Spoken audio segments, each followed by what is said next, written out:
Here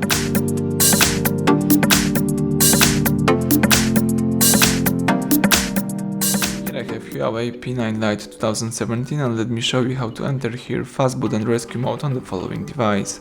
So at the very beginning, let's start by pressing the power key. Let's choose here power off and touch power off again just to confirm the operation. Wait until your device will be completely switched off, and let's prepare the micro USB cable connected to your PC.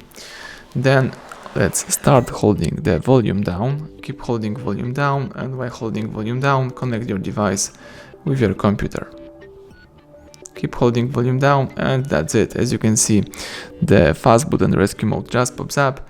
Here you can read the few information about your device, for example the factory reset protection status. You can also connect your device with your computer and try to flash your phone. So that's it. In order to quit this mode, let's press power key, keep holding power button,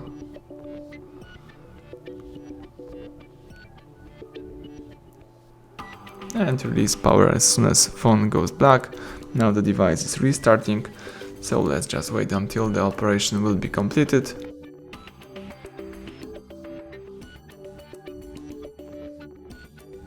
That's it, now you can use your device in a normal way. Thank you for watching, please subscribe our channel, leave thumbs up under the video.